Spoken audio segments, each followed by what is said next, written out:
최근에 장차관급 공무원들의 월급을 반납한다. 30% 반납한다고 했잖아요. 이게 20일 날인 것 같아요. 지난 20일 날 문재인 대통령과 장차관 공무원들이 급여 30%를 4개월 동안 반납하기로 했다. 물론 좋은 얘기죠. 그리고 국회의원도 세비를 일정 부분 반납하는 것 같아요. 20%인가요? 근데 급여 반납하기보다 소비를 하는 게 경제에 도움이 될 거라는 생각이 듭니다. 자, 그런데 좋은 의지고 선한 의지라는 건 알겠어요. 그런데 거기까지만 했으면 좋겠습니다. 그 밑에 공무원까지는 30% 어찌 보면 DC잖아요. DC 30%를 4개월 동안 안 받겠다라는 거잖아요. 사실 이거보다 제 얘기를 한번 잘 들어보세요. 저라면 나가서 이걸 다 받아요. 그 100%를 다 받습니다. 다 받아서 우리 동네에서 어려운 가게를 가서 제가 미리 결제할게요. 하겠어요. 어려운 된장찌개집 가서 20만원 선결제하고 영수증을 받아서 우리 가족이 다음에 와서 먹을 테니까요. 일단은 먼저 쟁여두시고 제가 다음에 올 때 조금씩 나눠서 먹겠습니다. 자, 아니면 동네 어려운 신발가게 가서 우리 가족이 2년 동안 신을 운동화 가격을 제가 50만원 먼저 드릴게요. 라는 편도 굉장히 좋을 것 같습니다. 월급 덜 받지 말고 그게 훨씬 더 좋은 어떤 돈이 도는 그런 소비 행태가 아닐까요? 자, 앞으로 전망을 한번 해봅니다. 전망할 만큼 경제를 잘 알지 못합니다. 제가 25년 경제 기자 생활을 하면서 느낀 게 하나가 있어요. 부자들은 자기가 얼마나 부자인지 잘 드러내놓지 않아요. 드러난다 해도 우리 눈에 보이지도 않아요. 반대로 가난한 사람들이 내가 정말 죽을 것 같아요 라는 것도 잘 드러내지 않습니다. 그냥 환경적으로 아는 거죠. 드러내도 그 외침이 또 들리지도 않아요. 잘 듣지도 않습니다. 돈 있는 사람들은. 국회의원도 마찬가지고요. 이렇게 위기가 닥치잖아요. 그럼 어려운 사람들은 낭떠러지에 서 있다가 어느 날 조용히 우리의 곁에서 사라집니다. 곧 그렇게 될 수도 있어요. 마지막으로 그 고발 뉴스 독자들에게 한 말씀 전합니다. 제가 꼭 하고 싶은 말은 시장 경제는 부자들의 부를 보장해줘서 발전한 게 아니에요. 결코. 그 부를 골고루 나누는 법을 발명을 했기 때문에 발전을 한 거예요. 정말 시장 경제를 발전시키고 싶다면 부를 가난한 사람들과 또 서민들과 어떻게 나눌지를 얘기하는 것이 진정한 보수예요. 그게 보수입니다. 부자들의 부를 지켜주려고 생각하면 그건 보수가 아닌데 우리 그게 보수처럼 되어 있어요. 부자들, 강남 3구에 사는 사람들, 이 사람들을 보수라고 생각해요. 미국의 보수들은 그렇지 않아요. 아시겠죠? 네. 자, 지금까지는 그 고발 뉴스의 이영광 기자님하고요.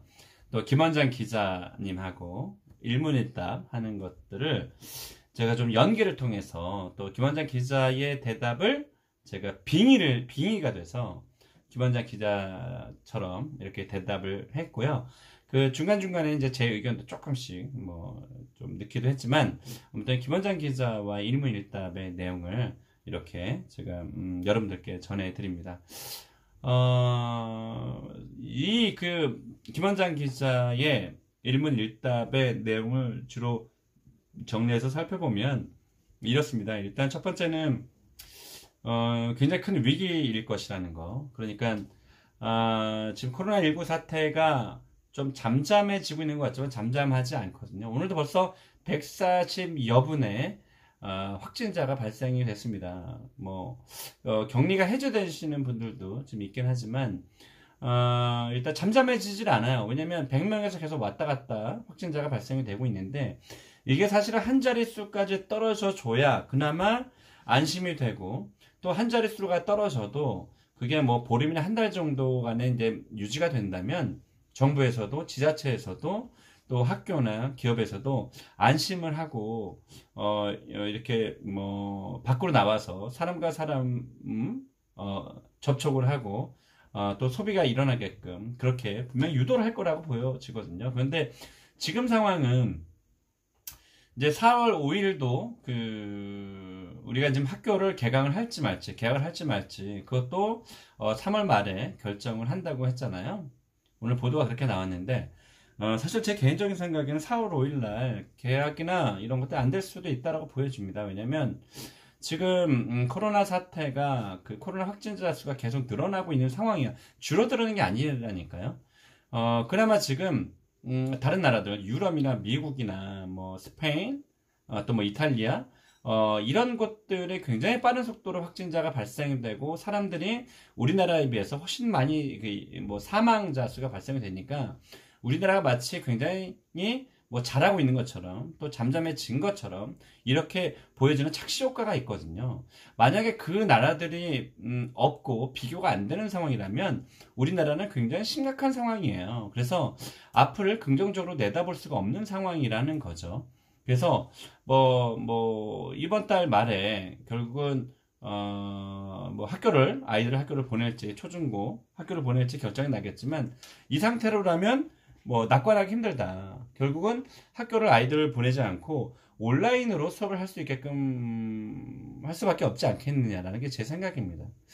왜냐면 이렇게 하다가 갑자기 뭐 확진자 수가 학교에서 또 늘어나 버리면 다시 또 휴교를 내릴 수밖에 없지 않겠어요? 그러니까 그런 상황에서 지금 김원장 기자의 그 일문일답의 내용 중에서 코로나 사태가 끝난다고 하더라도 이 경제의 여파는 이제 시작이다. 이제 불경기. 지금은 이제 어쩔 수 없이 지갑이 닫히는 상황인 거고 돈을 왜냐면 사람들이 나오질 않으니까요. 돈이 있는 사람도 나오질 않으니까. 그래서 이렇게 닫혀 있지만 이게 이제 하나 둘씩 이 사태가 굉장히 지속이 되고 그러다 보면 하나 둘 가게문을 닫는 곳들이 훨씬 더 많아지고 중소기업들도 문을 닫고 심지어 이번에 그 두산중공업에도 큰 돈을 또 지원해 주기로 했잖아요. 그러지 않으면 두산중공업이 도산을 하기 때문에 그래요. 그만큼 심각한 위기라는 거죠. 이 위기는 갑자기 좋아지지 않거든요.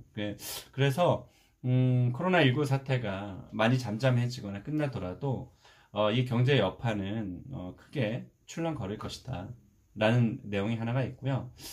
그리고 이 중에서 과연 국민들에게 n분의 1로 줄 것이냐, 경기도지사 이재명 지사처럼 n분의 1을 줄 것이냐, 여기에 대한 논란도 굉장히 많습니다만 어쨌든 그걸 콕 집어내서 누구는 주고 누구는 주지 않는다는 거 굉장히 어렵다라는 거. 그래서 일단 그렇게 현찰로 주는 것도 소비에 도움이 된다라는 점을 좀 밝혔고요. 그리고 소득 주도 성장이죠. 결국은 인건비를 올려서 그 서민들이 돈을 쓰게끔 하는 이 서민 주도의 성장의 정책이 잘못된 것이냐, 그리고 52시간 근로제가 잘못된 것이냐, 이거에 대한 또 질의응답이 있었습니다. 김원장 기자님은 이 52시간 근로제는 나쁘지 않다, 이렇게 입장을 밝혔고요. 또 소득 주도 성장, 또 인건비를 올리는 부분에 대해서는 조금 속도는 빨랐지만 결론적으로는 이 올해에 2.9%만 올림으로 인해서 결론적으로 3년을 이렇게 내리봤을 때는 사실 만원, 최저임금 10,000원에 대한 공약을 걸었지만 그 속도를 좀 올해에 좀 늦췄다라는 점, 그래서 충격은 조금 덜하지 않았느냐라는 주장이 좀 있었고요. 저 개인적인 생각에는 최저임금 인상이 사실은 빨랐고 거의 2년 동안 거의 30% 올랐으니까요. 이것보다는 그냥 1년에 7, 8%나 이 정도 선에서 좀 올랐으면 아마 화살을 맞지 않았을 수도 있겠다. 그래서 7, 8%씩 5년 동안 사실 올릴 수도 있는 거거든요. 그리고 또 한 가지는 52시간 근로제는 어떤 직장인들에게는 굉장히 좋은 제도이죠. 좋은 제도지만 그 직장인들만 목을 메고 그분들만 바라보는 오피스가의 수많은 자영업 자영업자분들이 있거든요. 이런 분들은 서서히 죽어가고 있습니다. 그런 부분에 대해선 글쎄요. 뭐 어떤 것이 좋으냐, 사실 어떤 정책을 내놓으면 한쪽은 좋아할 수밖에 없고 한쪽은 또 좋아하지 못하는 그런 결과가 어떤 정책이든 간에 사실 벌어지기 마련인데요.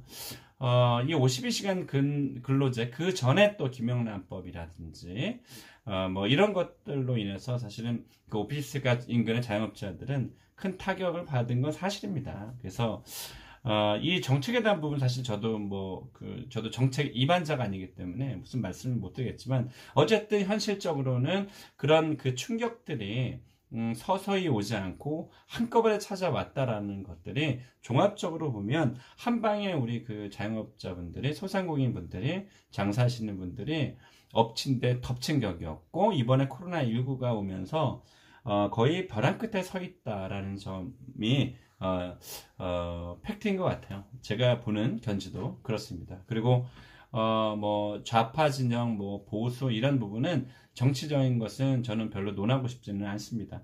다만 지금 뭐 김원장 기자가 보는 이 그 내용들 지금 무턱대고 어떤 정책에 대해서 반대 의상을 밝히지 말고 거기에 대한 그런 대안을 줬으면 좋겠다라는 그런 언급도 빠지지 않았습니다.